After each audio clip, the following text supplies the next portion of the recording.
Hi hello ಎಲ್ಲ 10ನೇ ತರಗತಿ ವಿದ್ಯಾರ್ಥಿಯ ಮಕ್ಕಳಿಗೂ ನಮಸ್ಕಾರ. ಇವತ್ತು ಫಸ್ಟ್ ಎಕ್ಸಾಮ್ ಕನ್ನಡನ ನೀವು ಚೆನ್ನಾಗಿ ಬರ್ದಿದ್ದೀರಾ ಅಂತ ನಾನು ಅಂದ್ಕೊಂಡಿದ್ದೀನಿ. ಯಾಕಂದರೆ ಈ 2026 ಕೇಳಿರುವಂಥ ಕ್ವಶನ್ನು ನಾನು 1 ಮಂತ್ ಮುಂಚೆನೇ ನಿಮಗೆ ಇಂಪಾರ್ಟೆಂಟ್ ಕ್ವಶನ್ಸ್ನ ನಾನು ಕೊಟ್ಟಿದೆ. ಆ ಇಂಪಾರ್ಟೆಂಟ್ ಕ್ವಶನ್ಸ್ ಅಲ್ಲೇನೆ ಇವತ್ತಿನ ಬೋರ್ಡ್ ಎಕ್ಸಾಮ್ ಅಲ್ಲಿ ಬಂದಿದೆ. ಅದಕ್ಕೆ ನಾನು ಇವತ್ತು ಪ್ರೂಫ್ ಸಮೇತ ಬಂದಿದ್ದೀನಿ. ನೋಡಿ, 10th ಎಕ್ಸಾಮ್ ಇಷ್ಟೇ. ಈ ವಿಡಿಯೋನ ಪ್ರತಿಯೊಬ್ಬರಿಗೂ ಶೇರ್ ಮಾಡಿ, ಹಾಗೆ ನಮ್ಮ ಚಾನಲ್ನ ಸಬ್ಸ್ಕ್ರೈಬ್ ಮಾಡಿ. ಯಾಕಂದ್ರೆ ಪ್ರತಿ ಸಬ್ಜೆಕ್ಟ್ ಅಲ್ಲೂ ನಾನು ಇಂಪಾರ್ಟೆಂಟ್ ಕ್ವಶನ್ಸ್ನ ನಾನು ನಿಮಗೆ ಕೊಟ್ಟಿದ್ದೀನಿ. ಫಸ್ಟ್ ಇಂಪಾರ್ಟೆಂಟ್ ಕ್ವಶನ್ಸ್ ಓದಿ, ಪ್ರೀವಿಯಸ್ ಇಯರ್ ಪೇಪರ್ಸ್ ಓದಿ, ಹಾಗೆ ಮಾಡೆಲ್ ಪೇಪರ್ಸ್ ಓದಿ, ಹಾಗೆ ಪಿಪ್ಪೇಟ್ರಿ ಪೇಪರ್ಸ್ ಓದಿದ್ದೇ ಆಯಿತು ಅಂತ ಹೇಳಿದ್ರೆ ನಿಮಗೆ ಏನಿಲ್ಲ ಅಂತ ಹೇಳಿದ್ರು 80ಗೆ 75+ ಮಾರ್ಕ್ಸ್ ಕನ್ಫರ್ಮ್. ನೋಡಿ, ಏನಿಲ್ಲ ಅಂದ್ರೂ ಕನ್ನಡದಲ್ಲಿ ಒಂದು 40ರಿಂದ 45 ಮಾರ್ಕ್ಸ್ ವರ್ಗು ಇಂಪಾರ್ಟೆಂಟ್ ಕ್ವಶನ್ಸ್ನೇ ಬಂದಿದೆ. ನೋಡಿ, ಅದಕ್ಕೆ ಪ್ರೂಫ್ ನೋಡಿ. ಫಸ್ಟ್ ನೋಡಿ, 10th ಕನ್ನಡ ಕ್ವಶನ್ಸ್ ಪೇಪರ್ 2026 ಈ ವರ್ಷ ನಡೆದಿರುವಂತಹ ಕನ್ನಡ ಕ್ವಶನ್ ಪೇಪರ್ ನೋಡಿ. ಪೊಯಮ್ ನಾನು ಹೇಳಿದೆ, ಪೊಯಮ್ನ 1 ಮಂತ್ ಬಿಫೋರೇ ಹೇಳಿದೆ, ಸಂಕಲ್ಪ ಗೀತೆಯಿಂದನೇ ಪೊಯಮ್ ಬರೋದು ಅಂತ. ಹಾಗೆ ಬೋರ್ಡ್ ಎಕ್ಸಾಮ್ ಅಲ್ಲಿ ಸಂಕಲ್ಪ ಗೀತೆಯಿಂದನೇ ಬೋರ್ಡ್ ಎಕ್ಸಾಮ್ ಇಂದ ಬಂದಿದೆ. ನೋಡಿ, ಇದೇ ಪ್ರೂಫ್. 1 ಮಂತ್ ಬ್ಯಾಕ್ ನಾನು ವಿಡಿಯೋ ಮಾಡಿದ್ದು, ಅವಾಗಲೇ ಹೇಳಿದ್ದೀನಿ ಸಂಕಲ್ಪ ಗೀತೆಯಿಂದ ಪೊಯಮ್ ಬಂದೇ ಬರುತ್ತೆ ಅಂತ. ಇವಾಗಲೂ ಪೊಯಮ್ ಬಂದಿದೆ. ಓಕೆನಾ? ಓಕೆ, ನೆಕ್ಸ್ಟ್ ಕ್ವಶನ್ ನೋಡೋಣ ಬನ್ನಿ. ನೆಕ್ಸ್ಟ್ ಕ್ವಶನ್ ನೋಡಿ, ಕವಿ ಪರಿಚಯ. ನಾನು ಕವಿ ಪರಿಚಯದಲ್ಲಿ ಪ್ರತಿ ಸಲಿನೂ ಹೇಳ್ತಿದ್ದೆ ಎನ್ ಮೂರ್ತಿರಾವ್ ಬರುತ್ತೆ, ಎನ್ ಮೂರ್ತಿರಾವ್ ಬರುತ್ತೆ ಅಂತ. ಈಗ ಎನ್ ಮೂರ್ತಿರಾವ್ ಬಂದಿದೆ. ಹಾಗೆ ರನ್ನ ನಾನೊಂದು 5 to 6 ಕವಿ ಪರಿಚಯ ಕೊಟ್ಟಿದೆ, ಅಷ್ಟರಲ್ಲೇ ಬಂದಿದೆ. ಓಕೆನಾ? ನೋಡಿ, ಪ್ರೂಫ್ ನೋಡಿ. ನಾನು 1 ಮಂತ್ ಬಿಫೋರೇ ವಿಡಿಯೋ ಮಾಡಿ ಹಾಕಿದೆ, ಅದಕ್ಕೆ ಪ್ರೂಫ್ ನೋಡಿ. ನೋಡಿ, ಎನ್ ಮೂರ್ತಿರಾವ್ ಕ್ವಶನ್ ಬಂದಿದೆ. ನೋಡಿ, ಅದಕ್ಕೆ ನಮ್ಮ ಚಾನಲ್ನ ಯಾಕೆ ಫಾಲೋ ಮಾಡಬೇಕು ಅಂತ ಹೇಳಿದ್ರೆ, ಪ್ರತಿಯೊಂದನ್ನು ನಾವು ನಿಮಗೆ ಇಂಪಾರ್ಟೆಂಟ್ ಕ್ವಶನ್ಸ್ನ ಕೊಡ್ತೀವಿ. ಫಸ್ಟ್ ಇಂಪಾರ್ಟೆಂಟ್ ಕ್ವಶನ್ಸ್ನ ಓದಿ, ಹಾಗೆ ಮಾಡೆಲ್ ಪೇಪರ್ ಹಾಗೆ ಪ್ರೀವಿಯಸ್ ಇಯರ್ ಕ್ವಶನ್ ಪೇಪರ್ ಓದಿದ್ದೆ ಆಯ್ತು ಅಂತ ಹೇಳಿದ್ರೆ ನಿಮ್ಮ ಮಾರ್ಕ್ಸ್ ಸ್ಕೋರ್ ಜಾಸ್ತಿ ಆಗುತ್ತೆ. ಸ್ಕೋರ್ ಜಾಸ್ತಿ ಆದ್ರೆ ಒಳ್ಳೆ ಪರ್ಸೆಂಟೇಜ್ ಬರುತ್ತೆ. ಅದಕ್ಕಾಗಿ ನಮ್ಮ ಚಾನಲ್ನ ನೀವು ಫಾಲೋ ಮಾಡಿ, ರೆಗ್ಯುಲರ್ ಆಗಿ ನೀವು ಇಂಪಾರ್ಟೆಂಟ್ ಕ್ವಶನ್ಸ್ನ ಪ್ರಾಕ್ಟೀಸ್ ಮಾಡಿ. ಓಕೆ, ನೆಕ್ಸ್ಟ್ ನೋಡಿ.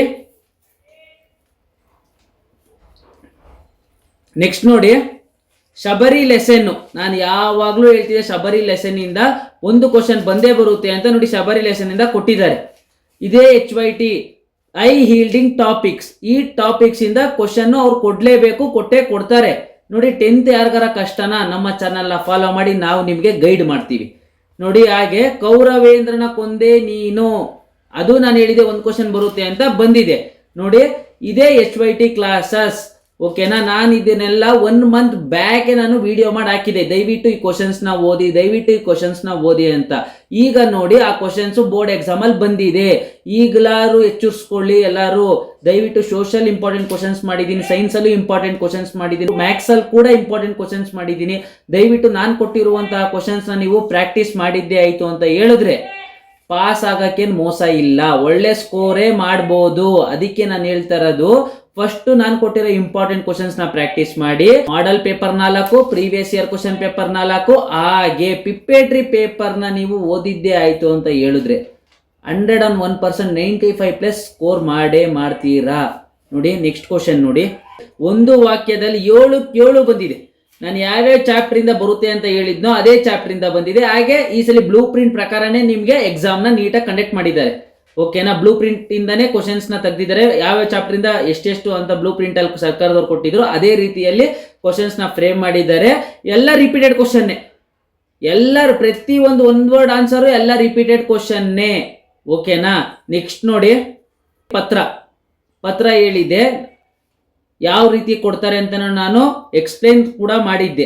ಓಕೆನಾ? ನೋಡಿ, ಮಾನ್ಯ ಶಿಕ್ಷಣ ಸಚಿವರಿಗೆ ಪತ್ರ ಬರೀರಿ ಅಂತ ಕೊಟ್ಟಿದ್ದಾರೆ. ಇದು ತುಂಬಾನೇ ಈಸಿ ಇದೆ. ನೀವು ಇದನ್ನ ಪ್ರಾಕ್ಟೀಸ್, ನಾನು ಲೆಟರ್ ರೈಟಿಂಗು ಸಹ ಹೇಗೆ ಬರೀಬೇಕು ಅಂತ ಕೂಡ ನಾನು ಎಕ್ಸ್ಪ್ಲೇನ್ ಮಾಡಿದ್ದೆ. ಓಕೆನಾ? ಹಾಗೆ ನೋಡಿ, ಪ್ರಬಂಧದಲ್ಲೂ ನಾನು ಯಾವ ತರ ಕ್ವಶನ್ ಫ್ರೇಮ್ ಆಗುತ್ತೆ ಅಂತ ಸಹ ಹೇಳಿದೆ ನಾನು.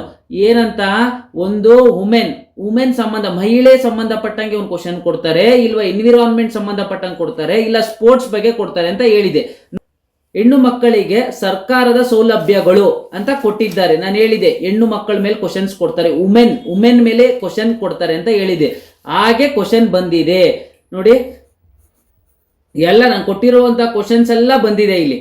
ಇದೇ ರೀತಿಯಲ್ಲಿ ನೀವು ಓದಿದ್ದೆ ಆಯಿತು ಅಂತ ಹೇಳಿದ್ರೆ 10th ಅಲ್ಲಿ ನೀವು 95+ ಸ್ಕೋರ್ ಮಾಡ್ಬೋದು. ಇಷ್ಟೇ 10th ಎಕ್ಸಾಮ್. ತುಂಬ ಅಂದರೆ ತುಂಬ ಈಸಿ ಇರುತ್ತೆ. ನಾವು ಏನು ಓದಬೇಕು ಏನು ಓದಬೇಡ್ದು ಅಂತ ತಿಳ್ಕೊಂಡ್ರೆ ಮಾತ್ರ ನಾವು ಒಂದು ಎಕ್ಸಾಮಲ್ಲಿ ಸಕ್ಸಸ್ ಆಗಕ್ಕೆ ಸಾಧ್ಯ. ನೀವು ಎಲ್ಲ ಓದ್ಕೊಂಡು ಕುತ್ಕೊಂಡ್ರೆ ಸಕ್ಸಸ್ ಆಗಲ್ಲ. ಪ್ಯಾಟ್ರನ್ ಪ್ರಕಾರನೇ ನೀವು ಓದಿದ್ದೆ ಆಯಿತು ಅಂತ ಹೇಳಿದ್ರೆ ಎಕ್ಸಾಮಲ್ಲಿ ಒಳ್ಳೆ ಸ್ಕೋರ್ ಮಾಡೇ ಮಾಡ್ತೀರಾ. ಓಕೆನಾ? ನೋಡಿದ್ರೆ ನಾನು ಇವತ್ತು ಪ್ರೂಫ್ ಸಮೇತ ಬಂದಿದ್ದೀನಿ. ನಾನು ನಿಮಗೆ ನೋಡಿ, ನಾನು ಇಂಪಾರ್ಟೆಂಟ್ ಕ್ವಶನ್ಸ್ ಕೊಟ್ಟು 1 ಮಂತ್ ಬಿಫೋರ್ ನಾನು ಇಂಪಾರ್ಟೆಂಟ್ ಕ್ವಶನ್ಸ್ ಕೊಟ್ಟಿದ್ದೀನಿ ನಿಮಗೆ. ನೋಡಿ, ಇದೇ ಕ್ವಶನ್ ಬರುತ್ತೆ, ಈ ಕ್ವಶನ್ನೇ ಬರುತ್ತೆ, ಈ ಕ್ವಶನ್ನೇ ಬರುತ್ತೆ ಅಂತ. ಓಕೆನಾ? ಯಾರು ಈ ಸಲ ಫೇಲ್ ಆಗಕೂಡ್ದು. ಎಲ್ಲರೂ 100% ರಿಸಲ್ಟ್ ನ ತಗೋಬೇಕು. ಯಾಕಂದ್ರೆ ಪ್ರತಿಯೊಂದು ಇಂಪಾರ್ಟೆಂಟ್ ಕ್ವಶನ್ಸ್ ನಮ್ಮ ಚಾನಲ್ ಅಲ್ಲಿ ನಾವು ಕೊಟ್ಟಿದ್ದೀವಿ. ನೀವು ಅದನ್ನು ಓದಿದ್ದೇ ಆಯ್ತು ಅಂತ ಹೇಳಿದ್ರೆ ಯಾರು ಫೇಲ್ ಆಗಲ್ಲ. ಓಕೆನಾ? ನೆಕ್ಸ್ಟ್ ಎಕ್ಸಾಮ್ ಸೈನ್ಸ್ ಇದೆ, ಅದಕ್ಕೂ ನಾನು ಇಂಪಾರ್ಟೆಂಟ್ ಕ್ವಶನ್ಸ್ನ ಕೊಟ್ಟಿದ್ದೀನಿ. ಅದನ್ನ ನೀಟಾಗಿ ಓದ್ಕೊಳ್ಳಿ ನೀವು. ಓಕೆ, ಧನ್ಯವಾದಗಳು.